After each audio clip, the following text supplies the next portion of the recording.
All right, welcome everybody. This is a program of the Israel-Palestine Committee of Boston Workers Circle. I am one of the co-chairs of the Israel-Palestine Committee.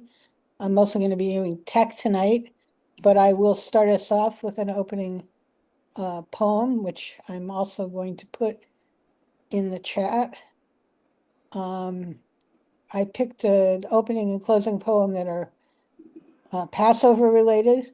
I know we're past Passover, but it's close. They just seemed kind of appropriate. So I will read the poem and then we will get going.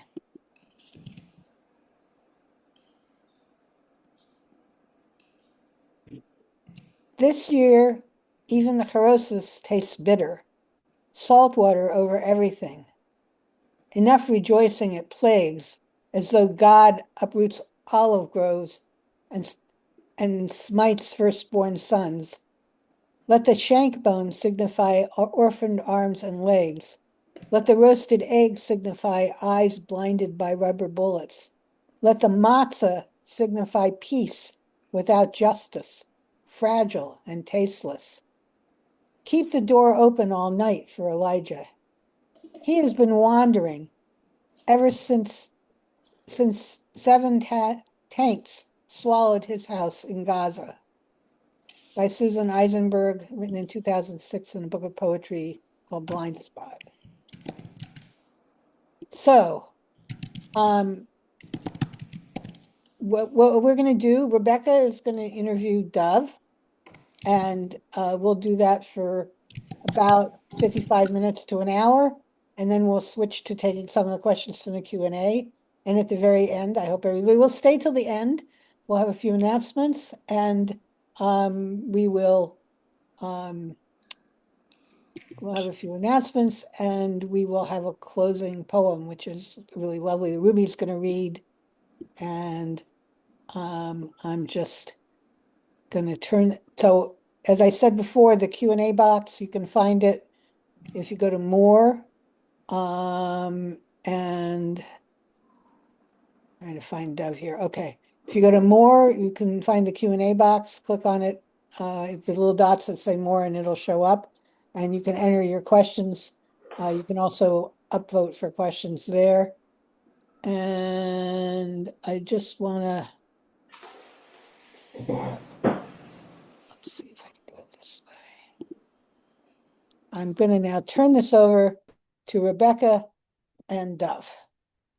Great. Thanks so much, Helen. It's so good to get to be with everyone. And thank you so much to the Israel-Palestine Committee for organizing this event.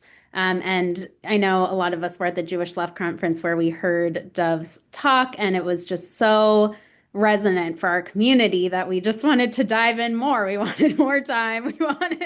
We wanted to just dig in to all the questions and kind of have a 2.0 conversation. So Dove, we're so grateful for you making the time to get to be here with our community and with our Israel-Palestine Committee. And I'm so glad to get to be with our Israel-Palestine Committee today because it's not that often I get to be here in virtual space with everyone. And it's so good to see all these familiar faces of the people who make our community happen. Dove is like a longtime friend and comrade of mine. And so it's just really great to get to welcome her into the community. And I'll give her a little bit of a bio and then we'll just dive into the questions too. Just for people who haven't gotten to meet Dove and aren't familiar with her and where she comes from, but she has 2 decades of experience in grassroots organizing, political education, and movement building. She was the executive director of Jews for Racial and Economic Justice, and really helped build the organization that we all know and love and look up to today. She was the senior strategy officer of Ben the Arc, a co-founder of Tzedek Lab, and currently is the interim international executive director of Diaspora Alliance, and is just a amazing teacher of all things and thinker and writer, and organizer and builder of the Jewish left. So really grateful to get to have her here. So again, we really want to just dive into the 2.0 version of what you shared at the conference that a lot of us were at. And you talked about how the Jewish left needs to advance a vision for fighting anti-Semitism in the context of fighting all oppressions in a multiracial democratic movement, and that really it's our time as the Jewish left to lead a coalition that replaces Jewish legacy organization. So I want to just start out our conversation just asking you if, it's been kind of a lot has happened in the last month and a half or two, almost 2 months since you wrote and gave your talk at the conference. And so we wanted to just start out asking if there's anything about the arguments or what you shared in your talk that you want to elaborate on or lift up, anything that feels even more relevant now, or anything that's shifted, clarified, or deepened in your thinking since the conference, both in terms of having people react to it and getting you kind of having a chance to get to dig in with folks as after you shared it, and also just with so many different things that have happened in the world um, in the last few months. Yeah. Um, yeah, sure. It's really good to be here. Something that was not in my bio is that and it's Yeah, we should have started out with this. Yeah. at Boston Workers Circle like 20 years ago. And I was an organizer there for not that long, but it was definitely a home for me when I was living in Boston. And so it was during the Lisa Gallatin time. And Um, we have Dove to thank for Grogger also. Dove that's brought the idea of Grogger to our community. So fun piece of history. And yeah, yeah. we should have led your bio. That Let should us be know. The in your rest of the bio. bio That is should be in all of your bios that you send yeah, yeah, everywhere. yeah, yeah. Yeah. Yeah. Yeah, Yeah. that was a good friend brainstorm. What are we gonna call it? And someone said Grogger. It's like, oh my God, of course it's called Grogger. I think the JFred should change the name of their Purim spiel to Grogger. But anyway, this is beside the point. Anyway, this is just to say BWC is a home for me, and I'm just like really always glad to be in community with y'all. So hi. Yeah, it's a hell of a time. I feel like we keep saying that. And then it keeps being more and more of a hell of a time.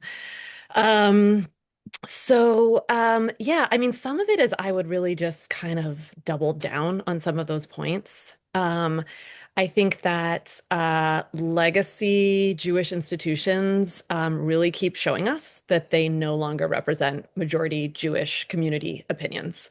I think, in the last few months, poll after poll have come out that just shows that where the Democratic Party is at and where Jews in the Democratic Party at and where Jews as a whole are at is just so different from where the kind of unelected leadership of American Jewish community is in these legacy Jewish institutions. So I even think there was news out.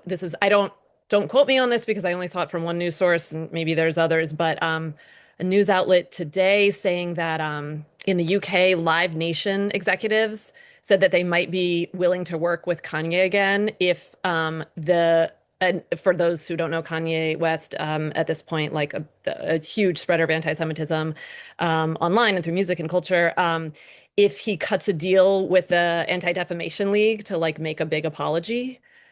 So at this point, the ADL is just going to like start literally just like rubber stamping some of the most virulent anti-Semites in the world, as far as like their reach.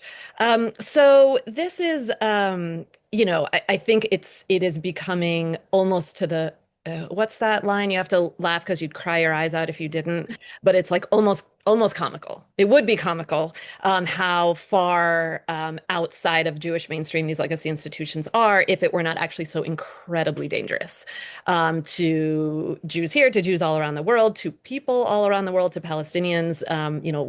You all know so well that lives are at stake. So I think that they keep showing that. I also think that the conflation that the American, Jewish legacy organizations have done, of really conflating Jewishness with the state of Israel, as if all Jews represent Israel and vice versa, is becoming increasingly dangerous for us in the diaspora. I think that we are seeing how there are many, we just talked about here in the US, there are so many people who are very upset that the US is in this war with Iran.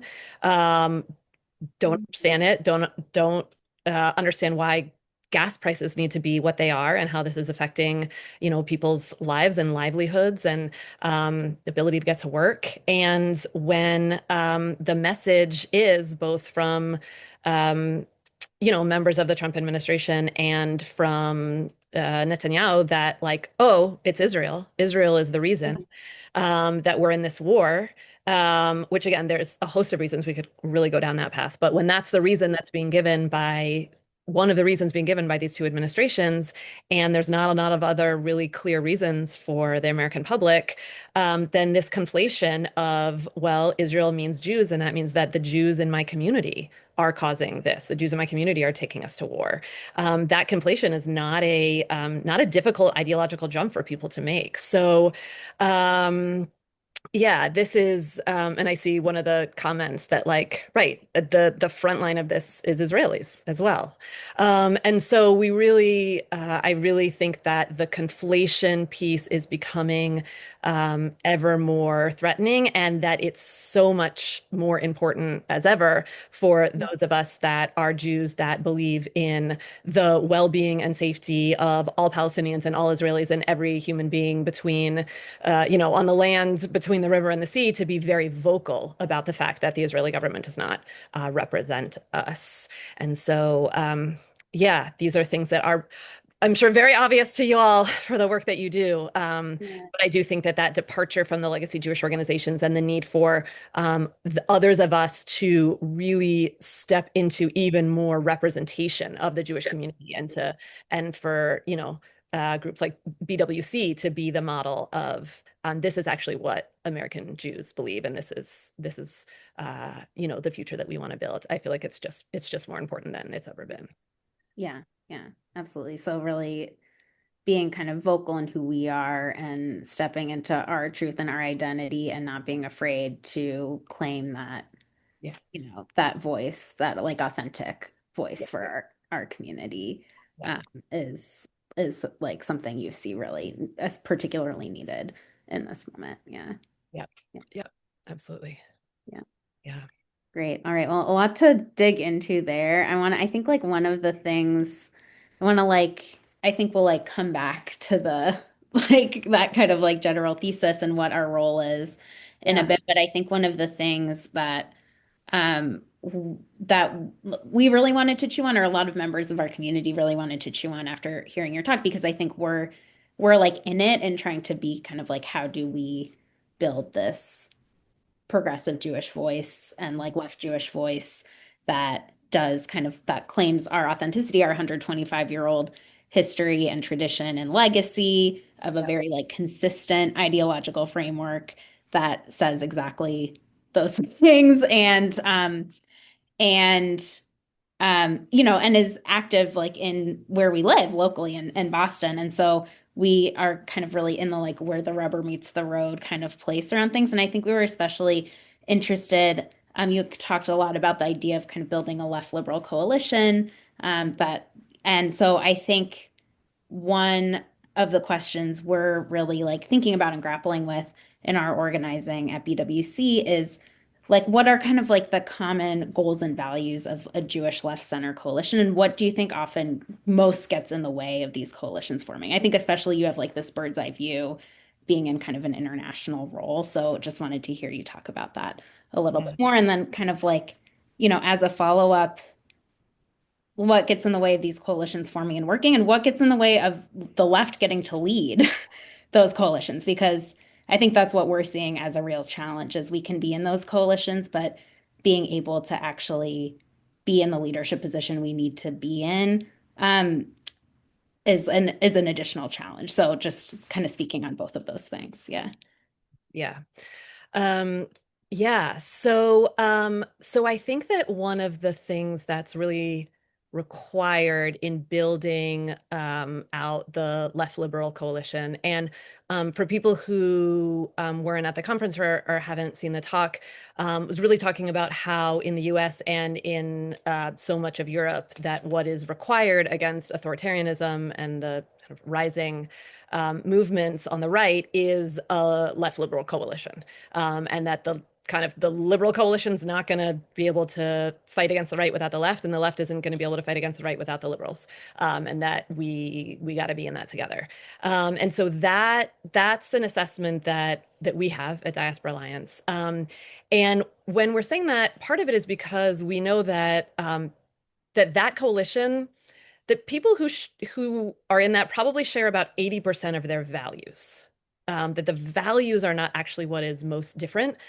There is usually a ton of disagreement on the governing composition that gets us there. Like, what is the program? What is the policy? What does this look like on the ground?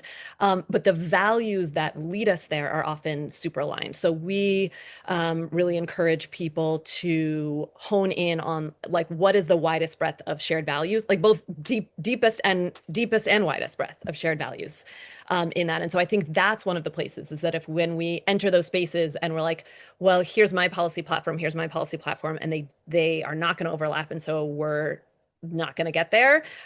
We're going to have to get into the actual workings there, but I think how much we need to actually start on values, and start on like where are we shared, and then figure out like what are the points at which we fracture, and are those points within the bounds of us to work together or not? And I think that this is where like actually the fracture points could spread out much wider than what we might have feared. I mean that in a good way, in case the metaphor got a little messy. So I think that, and in that goal, it could be articulated lots of ways. I feel like in this conversation about left liberal coalitions being able to defeat authoritarianism, that the common goal, or the North Star, let's say, we could call it a pluralistic, participatory, multiracial democracy and an end to economic exploitation. And we could say that that's here in the US, that's around the world, and that's also in the Middle East, in Israel, Palestine. So I think that is kind of a North Star place, and we can unpack each of those words. But I do think that it speaks to the kind of model of nationhood that has created the most safety and security for religious minorities, ethnic minorities, racial minorities. Never have we seen this in a perfect way, right? We've never actually seen what true democracy, true participatory, pluralistic democracy could be. But what we know is that the more democracy there is, the more pluralism, the more it's actually participatory, the more multiracial, the safer and more secure all of these communities are. So that's kind of the model, versus a model of, let's say, every people gets their own nation state that is like armed to the teeth. That model doesn't seem good for anyone, and especially is not good for the people that are not considered to be part of that ethno nation, whatever it is, that peoplehood. So if we're thinking about those two models, then this is peace. And then we just absolutely can't talk about what kind of future is going to be possible without talking about the end of economic exploitation. Now, does that, again, this is where we get into it, that like we could have people who are, capitalist questioning, communist, socialist, like, the Jewish people have had all of those fights before for generations. We can keep having those fights and actually still be in the streets together having those fights. We actually have a lot of like generational muscle memory to do that. And I want to be able to do that. I see some people nodding there. I feel like someone here is like, yes, that's my family lineage, is those fights. So I feel like this is where like the model we can like let's get to governing. When we govern, we can work some of these things out. And in this place right now, the values place it's like we can't even get close because we're not able to connect on values. I think the other thing around like the left being able to lead the coalition. So I think that the left has to lead the coalition because we and I say we, have the biggest and the boldest ideas, and we have the best organizing jobs. And this is a family conversation. So I would just say, when I say the left, I mean the serious left, not the online left. And like, good luck with them, God bless. But the serious left has the backbone, has been the backbone of progressive social and economic change in this country for a century, and that's our legacy to continue. Mhm. The challenges are many, and a lot of it comes down to gatekeeping and scarcity. People feel very protective of their fiefdoms. So whether that's a political party or funding or other sources of power, it can be very hard for people to share. Um, and the center left, what you could say liberal center left, I kind of use those words interchangeably. Center left has the institutional power in our coalition right now. They have the institutions, they have the money, they have the access. We have the vision, the plan, the ability to organize. So you can see how this coalition could be phenomenal, or Mhm. how it could never work. So Mhm. it's actually on us to Yeah. make. Yeah, totally. And I think I'm curious, like, how you feel like that looks specifically in the Jewish world and kind of trying to contest for power with these, yeah, for kind of, yeah, for the Jewish voice and trying to contest for power again with these legacy Jewish institutions, how it looks, because I think what we've found, I'm happy to share lots of stories about it, but just I think what we found is that the center left and the liberals are like interested in coming along, but because they still have the institutional power, they feel like they should have the ability to set the terms, um, even when they're wrong. And their way is like going to lead to is just not resonant with a large portion. It's not the way forward, but it's hard to kind of be in those conversations when there's almost this like muscle memory or this feeling that because they have the institutional power, they should kind of get to define and set the terms in a way. So I think that's, yeah, I'm curious if you can like speak to that or any Yeah, stories you've experienced around that and things that have been helpful. Yeah. totally. Yeah. Well, here's unfortunately what I would say. I don't think the Jewish community is going to lead. I don't think the Jewish center left is going to lead the center left in No. doing this. So I think that they're going to move because actually other parts of this coalition are going to form. And I think we're already seeing that, right? Like Mhm. if we look at Minneapolis, which I'm like, let's always look to Minneapolis. And I know that you're like, yeah, that's literally where I hail from. So looking at the response to ICE, um, was, so many thousands of people were participating in that. But like, who was the root of it? Who were the core organizers? It's the people who, folks on the left who have been organizing for decades, who had infrastructure ready, who had plans ready, who had that ability to organize ready. And so when people were coming in because they saw their neighbors being taken and they wanted to participate, let's say that there's a huge number of like center left liberal folks who did not show up and say like, well, what's your Mhm. policy on this? Or like, do you want to do that?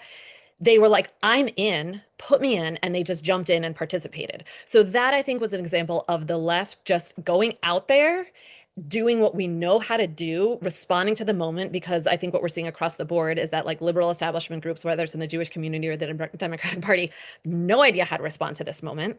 I don't want to see one more like tweet or post from a liberal politician saying like, we must do something.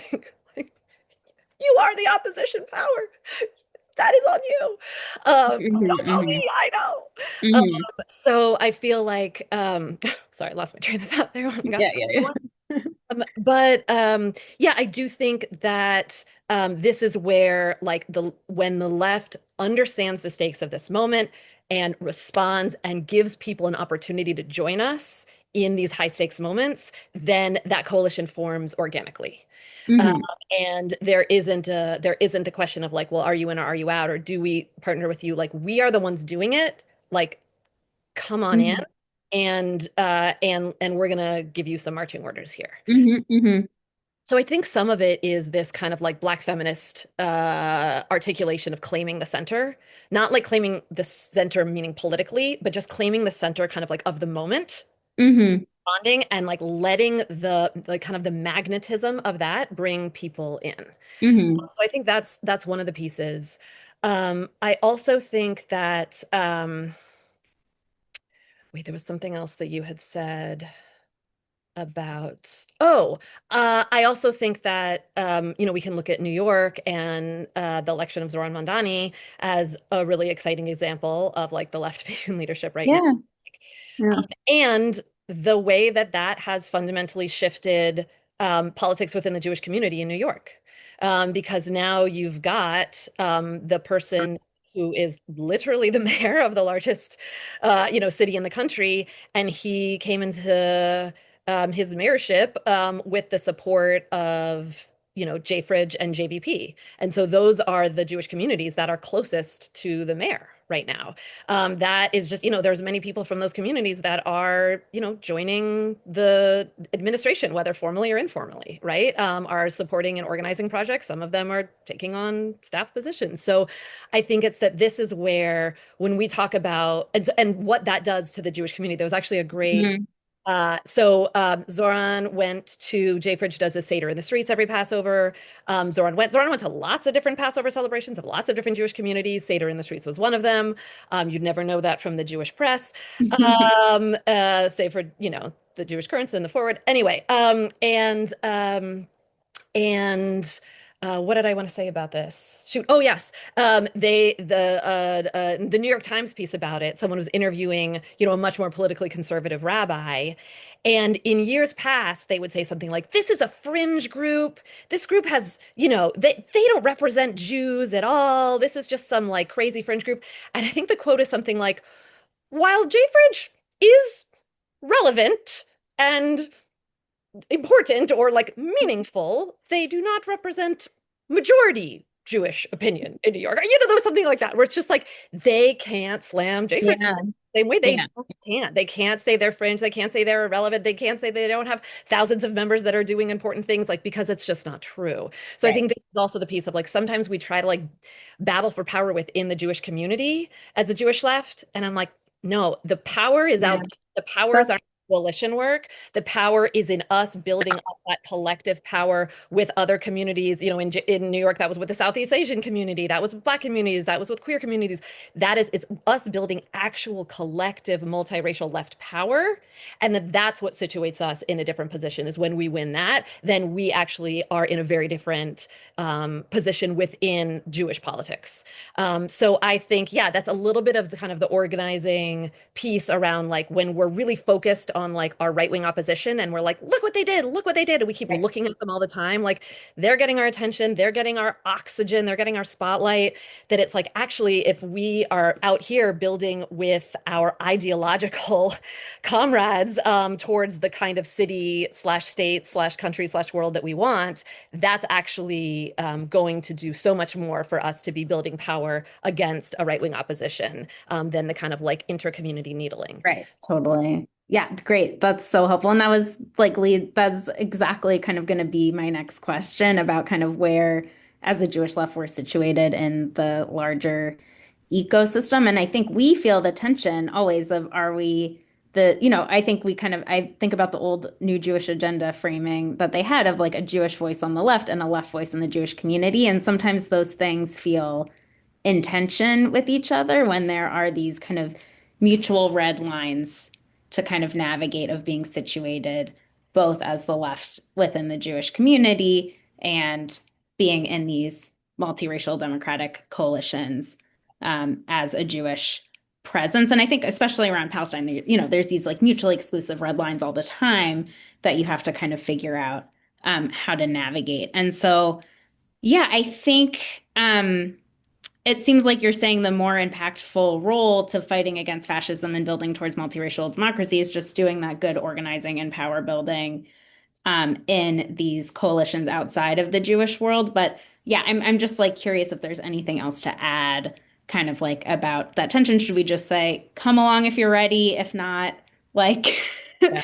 peace out, or how do we, how do we relate Right. to the people who could be movable? Yeah. Um, or do we just, as we do good organizing with a popular line and try to build something really mass, then just kind of be like they'll come along when, they see that it's powerful. So I don't know. I'm curious if there's anything else you. Yeah. Yeah, yeah. No, it's really good, and it's hard when the like we said, like when the stakes actually feel so high, to not feel like you have to do all of it. Yeah, I mean, one thing I want to say on the like the Israel-Palestine piece especially, and yeah, I'm really again, this room of people, y'all are in this. But is just going back to the piece around shared values. Um, there's this great story that at the conference, I think he told it at the conference, but then he is Rabbi Ari Lev at Kol Tzedek down in Philadelphia. He told a story again on the Jewish Currents podcast. Who's afraid of the Z word? I disclaimer, I was on that podcast with him. So I really remember it. But so he tells a story, and I'm not going to say it exactly right, but for the purposes of the story, they did a survey at Colt Tzedek to basically be like, where are people on these questions Mhm. of Israel Palestine? And Colt Tzedek's very Great. left progressive community. So it's not going to be a survey of like the Jewish community as a whole, but a survey called Tzedek, and the results were something like a quarter people identified as anti-Zionist, a quarter people identified as non-Zionist, a quarter people identified as progressive Zionist, and a quarter of people said none of these terms apply to me. Those weren't the numbers, but Mhm. it was a mix of all that. Then they asked a series of value statements, like, I believe in equal rights on the land, from between the river and the sea. I believe in, the health, wellness, and safety of Jewish people and Palestinian people wherever they live in whatever, all of these value statements. And it was like 95% agreement, 95% agreement, 95% agreement, 90. And I think he was like, I think the other 5% just like didn't read the directions. So there's this sense of like when we're actually talking about our values, there's a ton of alignment in this coalition, Mhm. right? I'm seeing nods, like y'all know that. And then when we're talking about then like what does it actually look like? What is the political formation that embodies those values? I've been noticing in a lot of conversations, I'm realizing that like some of us are speaking from the past. Like some of us are speaking for like 50 or 100 years ago, saying, I wish it could have been this. And it's like that longing for what didn't happen, that it's like the future that we're trying to articulate. For some people, they're talking about a future that's like so far off into the future that like all peace building has happened and reparations has happened and everybody can live really peacefully. And so that's the future that they are articulating is possible. Some people are talking about next year, in which case like there almost nothing seems possible whatsoever.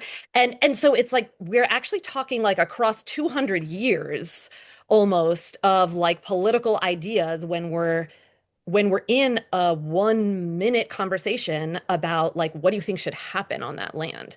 So I do think that that's a place where we want to actually kind of like tease out about like when are people speaking from their longings and their yearnings and their hope, and when are people speaking from their like despair and disgust and fear, and like that will have us come up with very different ideas of like what kind of political structures are possible. So I think there's that piece. I also think that there's a piece of like humility that's required of Americans, in the sense that like yes, we have a lot of power over what happens, and also like what is ultimately going to happen is not going to be up to us, I Mhm. don't think, and nor should it. So I do think there's also like a level of humility that I think we kind of need in some of our coalitions to be like, okay, so none of us are going to be at that table. So what are we responsible for here? What are the conditions that we are responsible for making here so that whatever those futures are that we're envisioning could happen in Israel Palestine? There's so much groundwork to do here, and probably where the groundwork is going to be is there's also going to be a whole lot of agreement on like, Mhm. oh, we probably need to get our representatives to XYZ. to stop doing this or to start doing that, or, whatever the things are. So I'm speaking I'm not trying to be super unspecific. I guess Yeah. I'm just thinking about like where all the places of like really big alignment and where are the places in which that alignment breaks down. And also to think in going back to the first piece around the left liberal coalition piece, that right now there's a huge divide. Like the major divide in the Jewish community politically is between Zionists and anti-Zionists. And I think that we can talk about like the really powerful reasons for that polarization. And I think that the wedge needs to be between people who care about Palestinian lives and people who don't. I think that that's actually where the wedge should be, which would be much further to the right. And so it's like, how do we move that wedge to people who like want to work for Palestinian safety and people who don't? And like, how do we move the wedge there? Because I actually think that that is a more meaningful wedge in the Jewish community and what we could build. So in thinking about that, it kind of also goes, everything's connected. It, I think, goes back to the place around us needing to be like Jews needing to be very vocal as people who are in support of Palestinian liberation, and also to articulate a vision for that movement that is also about the safety of Jews and about the safety of all people. Because right now, what we're seeing is this growth of what we could call anti-Israel sentiment on both the left and the right. And the right's project is deeply anti-Semitic, deeply based in a Christian ethno-nationalist vision of the world, deeply racist. But some of those folks are saying things that actually Mhm. sound really intelligent and sound really sensical. And they're saying a lot of things that leaders of the Democratic Party are not saying about calling Israel's actions in Gaza a genocide, about calling speaking out against the war and speaking out against what Israel's doing in Lebanon. So we are going to be losing people diagonally from the left to the far right if the only people in the political space who are saying things that make sense about Israel's actions are far right, like horrible anti-Semitic social media personalities, right? Like that's a really big problem. And so we actually need to support leaders in the Jewish community, leaders in the Democratic Party, leaders in that left liberal coalition to be super vocal in articulating our own model, our own anti-war message that is actually about like the freedom and safety and security of all people, or else we're gonna lose people out there. So Yeah, totally. Yes, a lot to say about a lot of what you said. I mean, I think it's terrifying how, yeah, the right's been able to give this like moral clarity on the issue in a way that, when you just like scratch one layer below the surface, it's not the vision we have for the world, but it makes sense why people gravitate towards it because they're the ones who've been able to like speak with a lot of like Tucker Carlson, for example. It's scary. So yeah, 100%. And I think also just on the kind of leading from the common values and the shared vision of like safety, dignity, freedom, equality for everyone everywhere in the world. And we don't cut Israel Palestine. We don't cut like Palestinians out of that vision. Yeah. Um, that's I think where we really tried to lead as BWC, and really that's what our principles are, really digging into those places of common values. And it was a process of having our community articulate what those things were. So I thank you for all the people who made that happen who are on the call. And it's just like really a gift to have that. So I think that, in a way, even within our organization, we are that we are kind of the coalition even internally in a lot of ways. And so yeah, I think that's what we have also found works, but it comes with a lot of challenges. I think we can agree on even our community. I always say like on a lot of things we agree on 95% of the things, but we have a lot of fun in the 5% of of places where we disagree, and that's it's often where we find ourselves. But we try to. I think, yeah, I just think, yeah, again, trying to stay focused on where there is that alignment, because we need all of us to be able to kind of move anything forward. So yeah. So thanks for Yeah, articulating. and I'm like, let's have those family conversations and like wrestle. Yeah, for sure. I'm definitely not advocating for like keep the peace and don't have the hard conversations. I'm like, no, those are family conversations we need to have, and like we still go out there and Yeah. and that was the conversation around like the caucus and the coalition and Yeah, exactly. And I think just also I'll just say, I think like the challenge in that is trying to maintain our relationships, like, but like how tricky it is to kind of maintain relationships, like both within the Jewish world and with our movement partners, and especially Palestinian partners. And I think just the story that kind of keeps coming to mind for me was over the summer, we worked with If Not Now to do this action, against the blockade of aid and starvation that was happening in Gaza. Um, and um, and we were able to build like a really broad coalition of a lot of liberal synagogues and rabbis who hadn't taken any action, who like all of a sudden were wanting to take action. We kind of had a thing to move people into, I think exactly what you were talking about. And so people came, but it was really tricky. And I think the decision was made to use the language of ethnic cleansing instead of genocide, even though in our community we do talk about it as genocide. That's language that we use.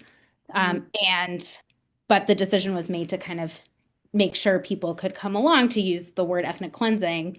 And, it caused problems with Palestinian partners that we had who wouldn't participate in the action. And yeah, I think I left that experience really feeling like I think that was a mistake. Like I think we could have stuck to our guns on that a little bit more. Um, but yeah, but I think it was like a really tricky moment where the rubber hits the road and sometimes the like kind of main value. Oh, and then we had people in the institutional Jewish world who were like, well, we care about people starving, but we really don't even want to talk about Israel's role in it, who also felt like they could set the term, I think could set the terms of the conversation in a way that was so removed from both reality and where the majority of the Jewish community, and I mean, not necessarily the Jewish community, but way more of the Jewish community than they realized and the public yeah, was. yeah, So yeah, I'm just kind of thinking about yeah, those places where like maintaining those yeah. relationships one foot in Totally. each, like it's to be hard. Yep.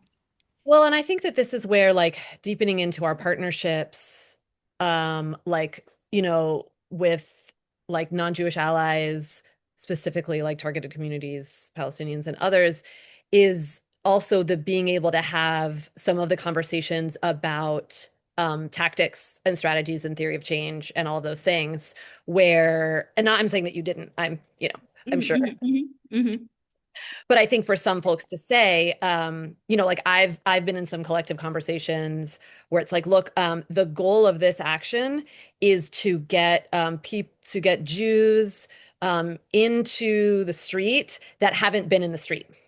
And that the point of that, why we think that's important is da da da da da da da. This is the reason for this. It's not just like whatever. So like here's the goal, here's the tactic. Um, and in order to do that, this is the language that we need to use. Because if we use this, we're not going to get them. If we use that, we will. So that's why we think that for this action, we want to use this language for to reach this goal, or like to accomplish this tactic that will reach that goal. And how does that sound? And for partners to be able to say like to say what it sounds like to them. And I think then I think there's also the ability to like either like weigh in and be able to wordsmith together. What about this? What about that? What if we discuss that? And or to find out where there are red lines for partners, where if they're like, it doesn't feel like you are within the movement with us if you're not using this word. Like that actually, it doesn't feel like we're marching in the same direction anymore. mhm, Versus them being like, well, we're not going to participate because no way. But yeah, that makes sense. You go do that thing. We don't want anywhere near it. But like, we get why you're doing it. Go mhm. Yeah. and let us know how it goes. So I do think like just being able to like articulate like when are we playing a very clear identity politics role? And when is it time for like a mass response, and when is it time to kind of like use identity politics and use the kind of permission structure of like we believe that these people will be moved by seeing these particular rabbis in the street, and that's why we're, you know, like if we're actually having like a power analysis there, um, then and we're not just saying that like, well, we just don't want to offend people, we just want people to like feel Mhm, mhm, mhm. we just like we want to have a big crowd. You know what I mean? Like all these reasons that are like, Yeah. that is not, no, that's not okay, you know? And then also there's the pushing on like luckily we don't do one action, right? We do a Mhm, lot of things. And to be able to see like where is it? Like maybe today you guys do an action on genocide and like, no, the target people in the Jewish community one didn't come. Maybe in 5 months you do an action, use the word genocide, and more of those people are there. mhm. So Yeah, it's also totally. kind of like testing the waters at different moments to see like when you're pulling and being and like and then doing that provocation, right? Of like those like whatever, all the things you guys know how to do because BWC does it so well of like really having people have to answer a yes or no, are they going to be there? And so yeah, so I just feel like that's when it just comes down to like good organizing and good relationships, but it's about that trust. And this is where I think you all are so strong because it's like you all have been building trust for decades in Boston and its communities. People aren't like, oh, who's this new person that showed up on the block that's suddenly like part of our movement? You know, like you guys have such a long track record. You can say like, you know, that we are in this fight for decades. And this is our assessment of our role in this moment in these things around identity politics and you know political permission, and here's what we want to do. So anyway, that's just like some of the stuff that it's just like building the trust, building everybody's ability to muscles to be able to have those hard conversations together. Yeah, totally. Amazing. Yeah, very well said. So I think just one last question from me, and then we'll open it up and I think try to get some more voices in the room, which I'm excited about. Yeah, is just hearing a little bit about, yeah, I think, what kinds of Jewish institutions are really needed to be able to do that and to kind of move this work forward and, become the Jewish institutions that will make change rather than kind of like nipping at the heels of the legacy institutions or being reactive to them. Like what kind of like organizations and institutions do you feel like are really needed? Like what are the qualities we should be building in ourselves in our own, we're lucky that we have this incredible institution that's been built over 100 years.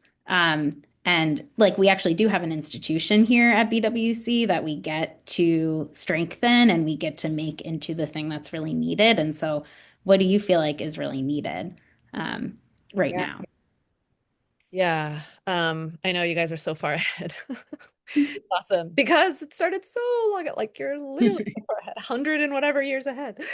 Um, that because right, people need to be in physical community. I feel like you all know this, and this is a strength, right? Is that like our lives are so online right now, and it can just feel like that's where the real world is online. And so people actually remembering that it's not, that that's like part of our lives, and being able to be in actual physical space together is amazing. So y'all having like an actual physical space that you can be is, I think it's just so like healing for just that, like just being able to like have it be a home, like a political home. And then I was going to say it's like also the like the social and the cultural as part of that, right? Like this is unfortunate. We have so few institutions that we demand that they be all things to everyone, which is hard when you think about like the what the right has, but the importance of the cultural, the artistic, the spiritual, the religious, whatever elements of those, you know, are or are not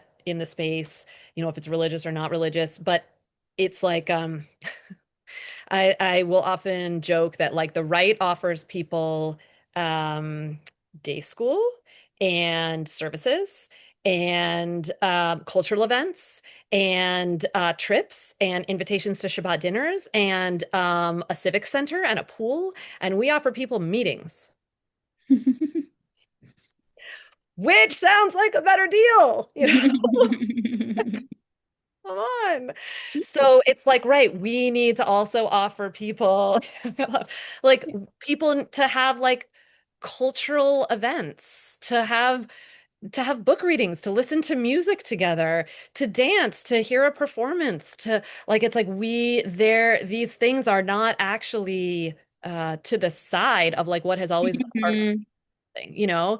And I think for us to right size them, like I do think there's a thing of like music is the movement. It's like, no, music is part of the movement. You know, it's that whole thing where people are like, the what's that? The Onion article. Um, Joy is part of my resistance, says white woman who does nothing else for the resistance, you know? Yeah, right. We gotta get clear on like we didn't win an 8 hour workday by dancing. But they were dancing. You know, like when I read the stories of like, you know, these, you know, whether it's a Boone's meeting or you know, other, you know, meetings, whatever they were, and then the meeting was over. And then someone would perform poetry, someone would, you know, take out a violin, there would be dancing, there would be drinking. I'm sure there was people making out. Like there's this whole like to be a human that's got to be part of what it means to be in this. It's not a replacement for the organizing, but I think when we take all of those important cultural aspects out of it, then we don't give people a lot of good reason to devote their time and lives to what we're doing because it's not that fun, unless you're like really weird like us and you want to go to meetings all the time. So, Yeah. so I just feel like this is also a strength that you all have, that it's like, what are the artistic and cultural and sensory and community elements that we say that like this is also part of of this future that we're building. It's going to have this in it. Totally. Yeah. Yeah.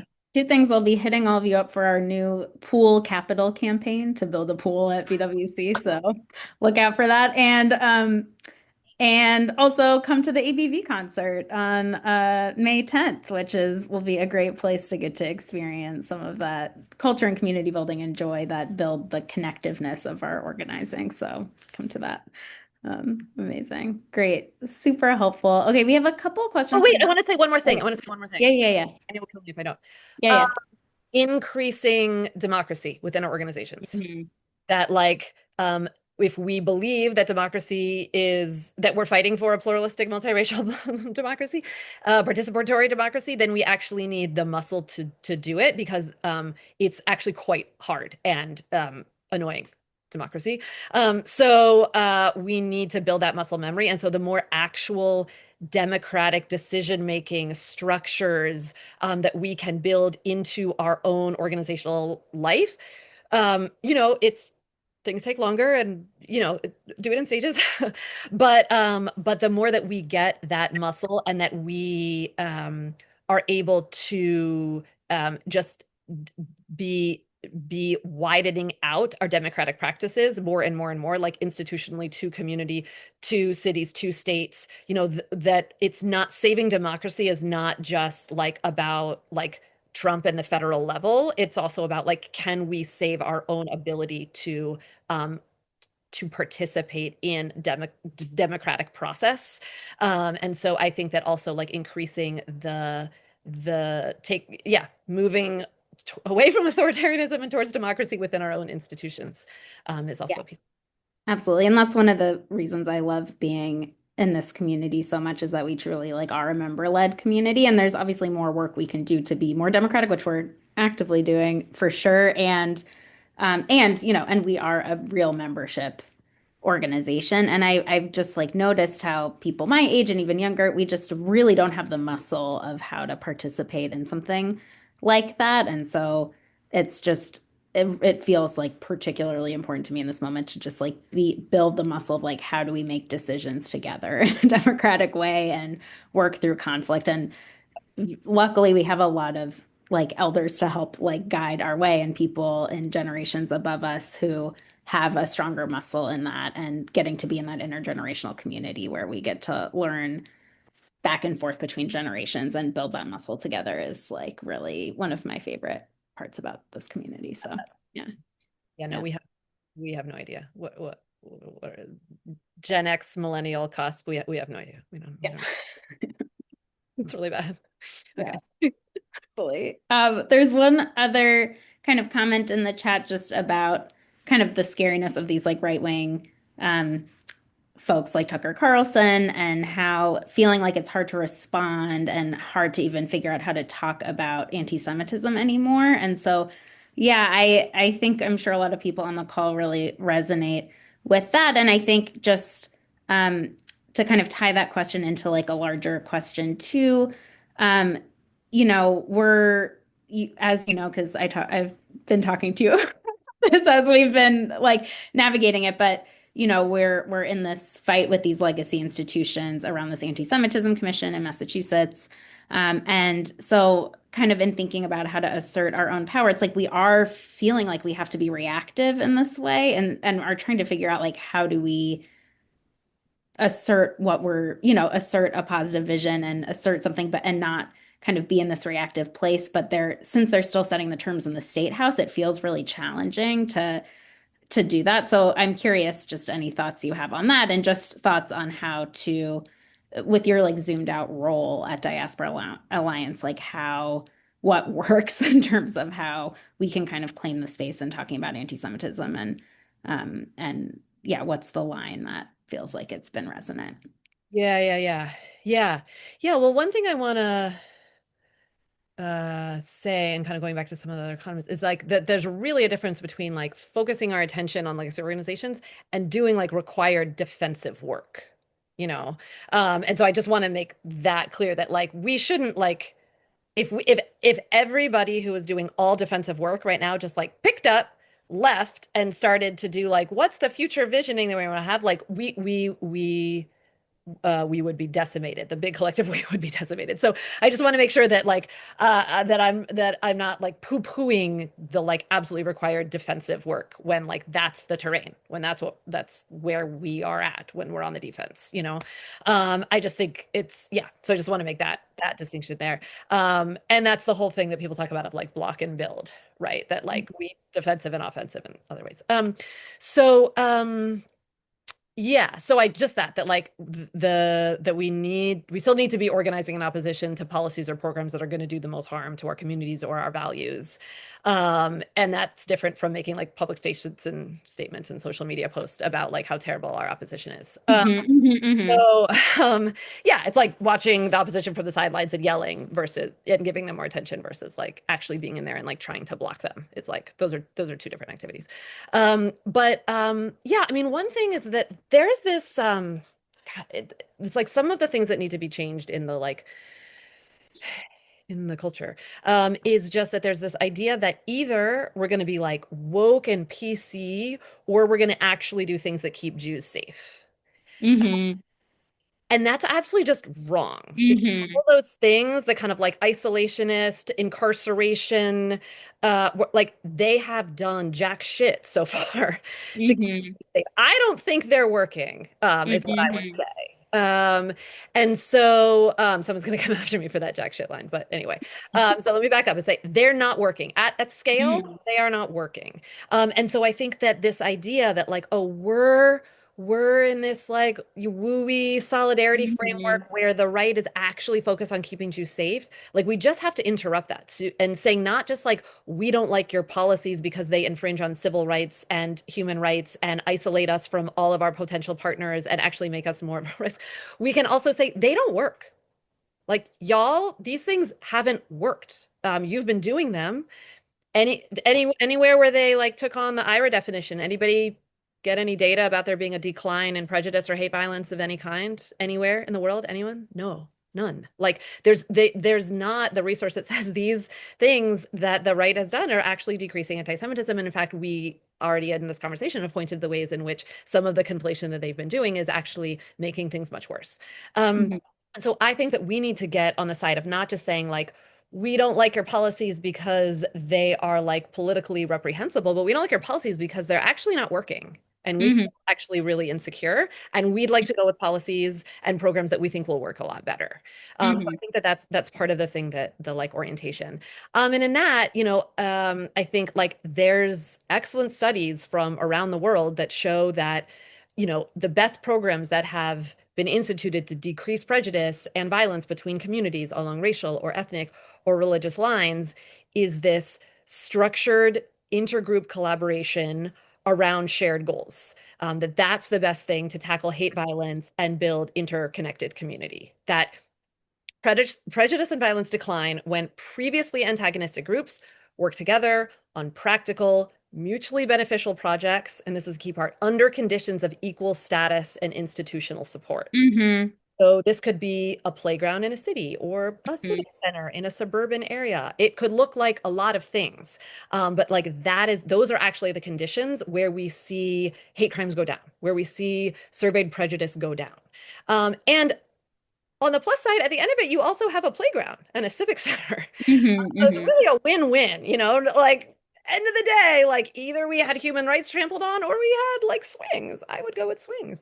And it's also, that model, it's also like does the, what people call like prefigurative praxis, is that like that is also a small model of the kind of pluralism that we want at a large scale, of the kind of participatory engagement that we want at a large scale in our communities, in our country. So Mm-hmm. it's also like it is both a practice that is to counter prejudice and potential hate violence, and it's also a practice that builds the muscle for the like much larger like North Star that we're working towards. There's lots of other elements. There's like other very I would say like exciting, creative, or just like, oh, right, that makes sense kind of programs Mm-hmm. increase prejudice that I think that we can be really looking to like so much of the research about. I think when we're just looking at anti-Semitism as if it's different from all other oppressions, then we Mm-hmm. feel like, well, we don't really have the data to know what works. But it's like, well,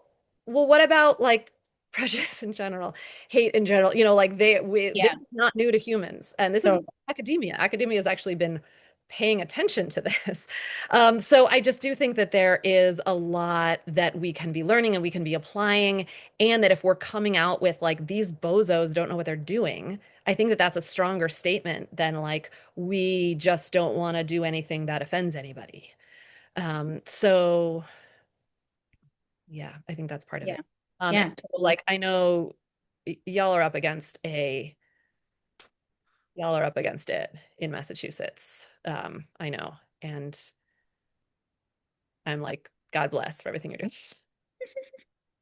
We're trying our best. Yeah, it's tricky. But I think it is like thinking, I'm like really trying to think about like what are positive policy proposals because the basically the recommendations are set, but it's supposed to guide policy. So now we're kind of like in these like all these little going to be in these like little defensive fights, but really thinking about like what's something we can sink our teeth into that's a positive policy proposal that we can organize around instead of only kind of focusing on these like defensive, not that the defensive ones are going to be important, but there's just too many of it's like too much Yeah, overlap yeah, of yeah, it, yeah, yeah. so yeah. Yeah, and you know Yeah. what? I am not a sports person. But the best defense is a good offense, is also it that like Mhm. when is the best block to actually come in with a better program.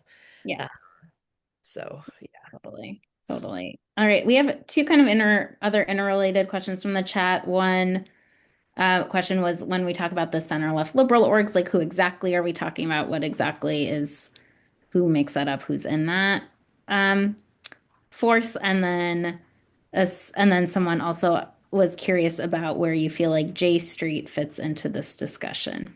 Yeah. Yeah. Um, Um, yeah, I don't want to I'm going to answer the first one not about the Jewish yeah. community just because Yeah. I Yeah. Yeah. I don't want people to be like, "What? I'm a da da Yeah. Yeah. Yeah. Yeah. Yeah. Yeah. Totally. da." Interconnected. But I feel like we could look at, say, like the majority of the Democratic Party right now, I feel like we could say is like the center left in this country, with then the left element of it being like a lot of the members of the Progressive Caucus, we could say, would be like the left flank of that coalition. Yeah, and again, like these are imprecise words because they come from like France 100 years ago or 100 and whatever, more than they're old words from a different language that we have repurposed. So they're not precise, but I do think for the sake of like when I'm talking about left liberal coalition or left center left coalition, thinking that like that's like we could say like that's the Democratic Party right now, or let's say that's the Democratic electorate right now.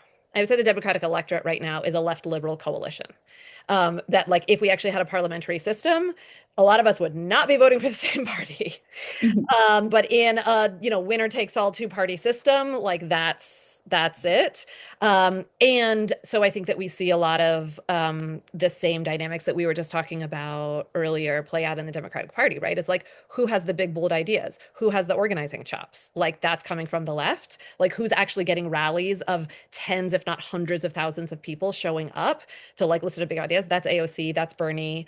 And then who has like more of the institutional power and the funding and the ability for gatekeeping is like where we've got Chuck Schumer and on and on and on. So yeah, so this is where it's like that I feel like the that would be like kind of the party leadership and then the electorate. And this is where like I think the electorate's much more diverse. We don't need to go into that necessarily because that's not what we're talking about specifically. But yeah, so that's kind of what I'm talking about when I say that coalition. And so like right, that's the Mhm. coalition within the Jewish community that we need. That's the coalition within the wider political map that we need. And so that's why that's also the thing of like if you look at the Democratic Party, like there's no way that the liberals are getting there without the left, and there's no way that the left is getting there without the liberals. Like it's not we're not going to overcome like this current administration without it. So we're stuck together. Mhm, mhm. Um, so yeah, and then so J Street is a really interesting example. I mean, just like a case study, I feel like in this moment. Mhm. I have to admit, I haven't looked at the details of the decision that they just came out with a couple days ago. But they have, as an institution, been making, pretty substantive moves around their policies around funding for Israeli arms. And who it is they will or won't endorse based on that, right? So I'm speaking in weird terms right now because I just had too much reading the last 2 days and Yeah. do a deep read on it. But what I will say is that I feel like looking at where J Street has moved over the last 3 years, I think actually gives us a whole lot of information about where a lot of American Jews are moving. Mhm. Um, and um, and a kind of diagnosis about like what is needed to move people even further left. So I actually think that rather than yeah, I actually think that it's like a very, very important um, temperature check Yeah. on like where are people moving and why. Um, and yeah, and I think that that's incredibly important. And I also believe that like we're all Yeah. self-identifying as being further left. So I'm like, well, everyone see somebody do something with that. Totally. Yeah, that's revealing too. Yeah. Yeah, curious if there's before kind of like we get a chance to close out if there's any other questions. I'm not seeing any other Q&A questions, but I think we probably have time for about one more if there's anything like burning that anyone has, can put it in the Q&A box.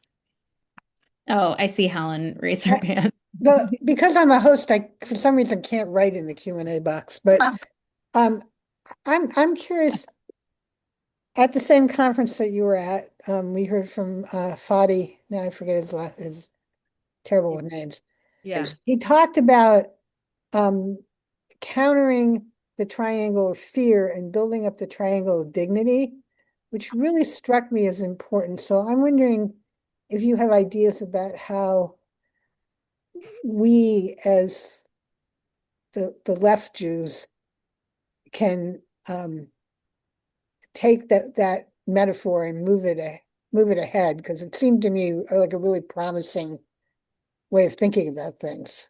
Hmm. Yeah, I love that. It's very brilliant.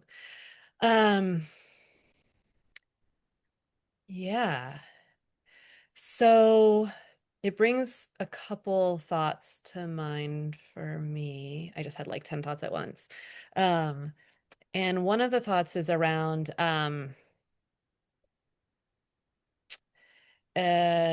there's like somatic practices around like kind of being in your dignity, and this idea that the dignity is kind of like your center line, like from your head down to your feet would be like your line of dignity. But there's a piece in there about also the having people at your back, that is part of the that's part of like that support, that like back support for one's dignity. um and just so thinking about like BWC or other institutions, or just those of us of who like can actually really rest in coming and being part of a like a long lineage of Jews that have been in a fight for increased justice for a really long time. I think that like sometimes that gets almost like it's kind of talked about in like a fluffy way instead of like a really concrete way. I think that there's oh, go to your messages. Sorry. The chat. I was like, okay, cool, let's talk. Um, so sorry, I got excited and distracted. Um, Yeah. so I think that there is Molly Crabapple just came out with this book. I haven't read it. I think it's like this long. I have a 4-year-old. I'm not going to read that for a decade. Somebody has got to make an audiobook out of it. I will listen to 27 hours, but I can't anyway. Um, so but that really is going into the history of the Bund. And you know, as this example of like a liberatory movement in our that's got its hand at our back. And so I do think that the more that we can actually see ourselves as being part of a very long struggle, and that we are just the ones here now, that kind of like separates some of the day to day. I mean, day to day, it's like it's hard out there, right? It's just hard being a person. It's hard getting dressed in the morning. Like I have been joking that like I didn't know that in the rise of like global fascism, I would still be picking out earrings in the morning. Like that's weird. Being a person is weird. But so I do feel like in this time to actually just feel like, okay, all the messiness that happens, whether it's personal or with our coalitions or whatever, it's like we're just the ones here now, but we are really, really part of this line of this like river that flows, and we are like the drop that comes in this moment. And for us to actually like really feel that in a way, whether that's, you know, reading a book, whether that's like going into the BWC archives, whether that's just, you know, like whatever the ways we do it, whether it's whatever that means, I just feel like having this sense of like there's not only a really wide we, but a really long we, and that we belong to that we're part of a community that is just so many generations old. And I just feel like there's that of like, so to be able to feel like that hand at our back as we're doing what we're doing, I just feel like can put us in like literally a different pot, Mm.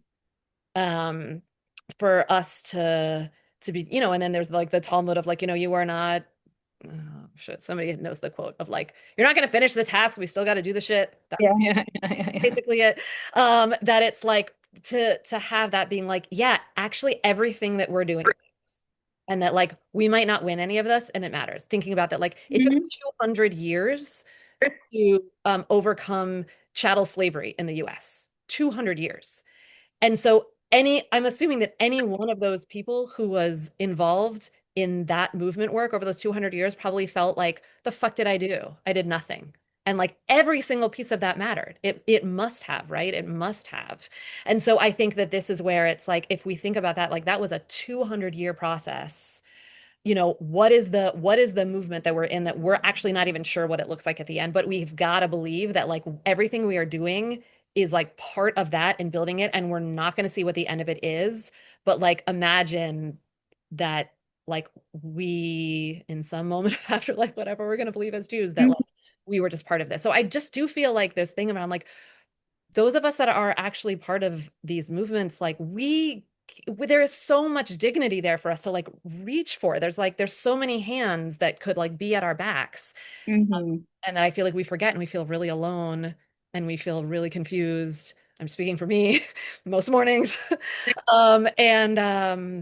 And I just feel like the more that we remember that, the more we'll be able to like engage in this work in a way that one offers us more dignity, also just offers us more courage. Yeah. 100. And yeah, and kind of an obligation to those who came before and those who came after. So we really feel in our right place in time.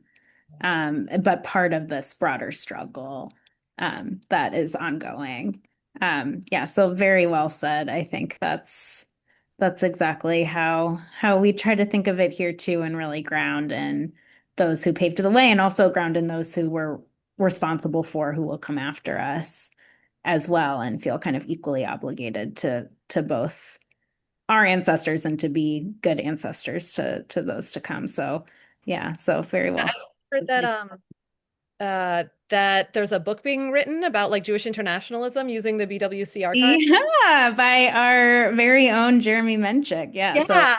And just to very excited. Yeah, and yeah, also just definitely anytime you need any kind of like, just definitely look at the Workman Circle archives. It's awesome. I read an article, an interview that someone did with Emma Goldman, and she was like, "How do we get more young people involved in the Workman Circle?" It was just like, wow, nothing is new. Literally nothing is new. It was like she was an elder and like a young person was interviewing her, and oh my God, Well, I feel like that I could be like, oh my God, I have to find that to be like, yeah, yeah, Grant, I know. Yeah, exactly. I know. She was like, but we just need I was young like, well, we people need to to throw like a be party. getting involved. It was just like, right.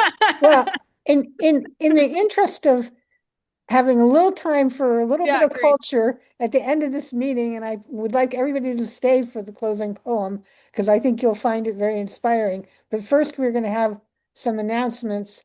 I'm going to unspotlight you two and turn the first announcement over to Mitchell. Um, Thanks, and Helen. that's about April 21st event. Yeah, thank you, Helen. Well, I'm going to promote an event that I can't promote nearly as well as Dove's entire talk actually promoted it. On April 21st, there's going to be a showing of the joint memorial that Combats for Peace and the Parent Circle Family Forum are having. If our central values, and we need to lift up our values, as Dove says, is equality, we know that Palestinian society has suffered much more than Israeli society. And we know that there's a power imbalance. But when it comes to the individual loss, it's important to recognize the equality of loss. Every parent that's lost a child, Palestinian or Israeli, Jewish or Muslim or Christian, that loss is an equal loss. And all those losses are experienced as individuals. And the fact that this organization that started off with people who couldn't be more antagonistic, combatants, people actually that lifted arms against each other, have now come together to recognize the equality of loss and mourn them together is, I think, really important.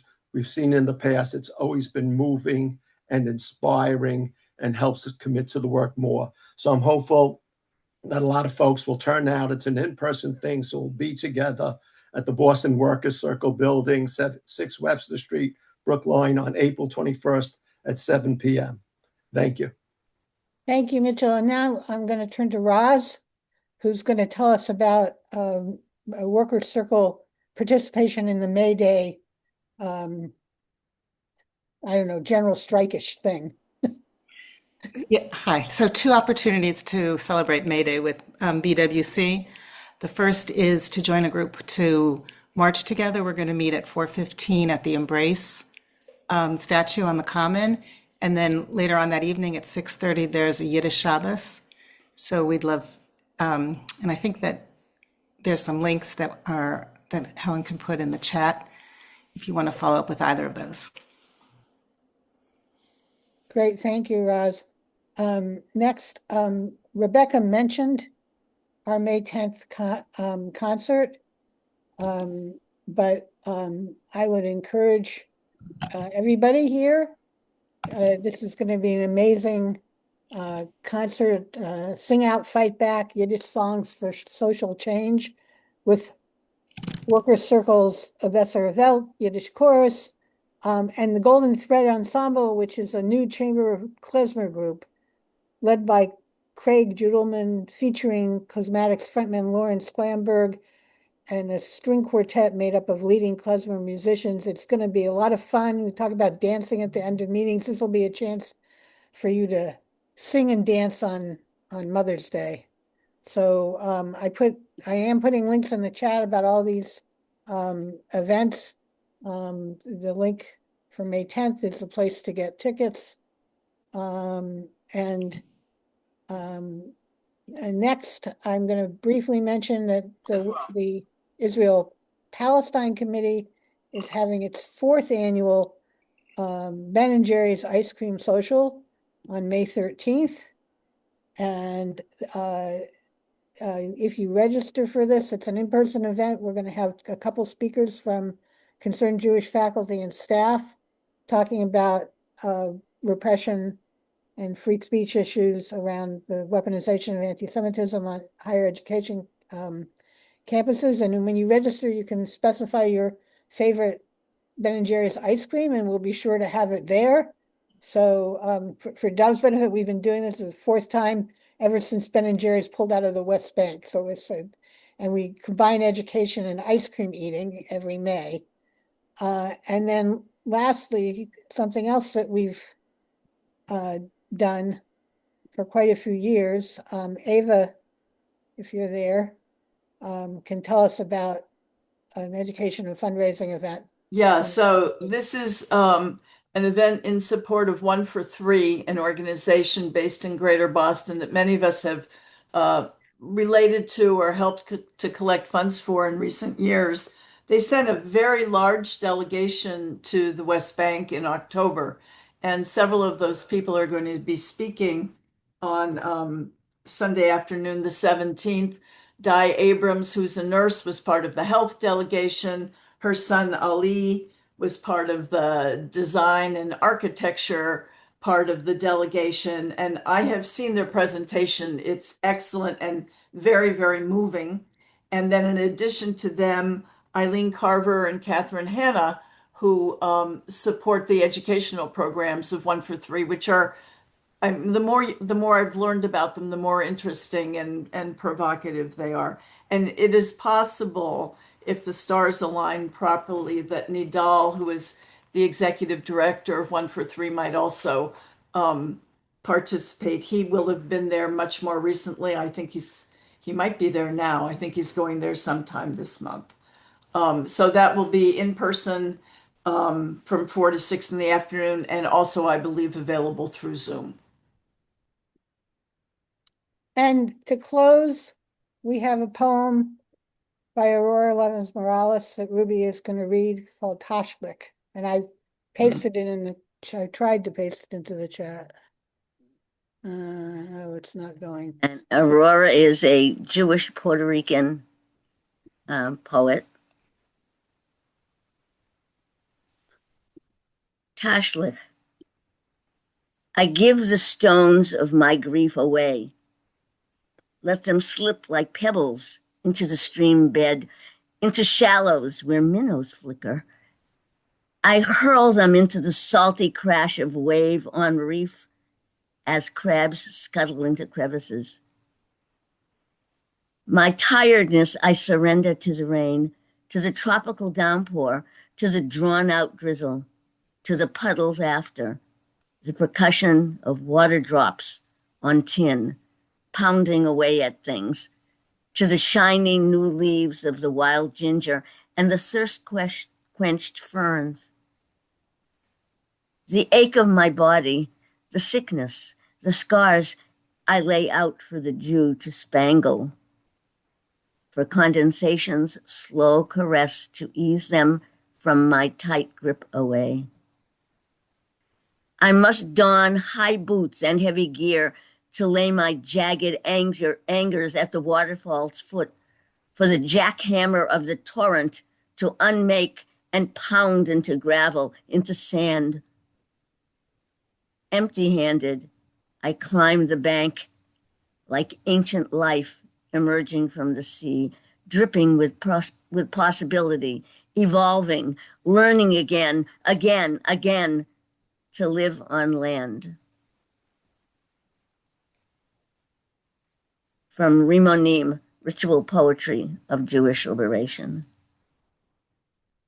Thank you, everybody. Thank you, especially Dove. And I hope everybody has a good evening.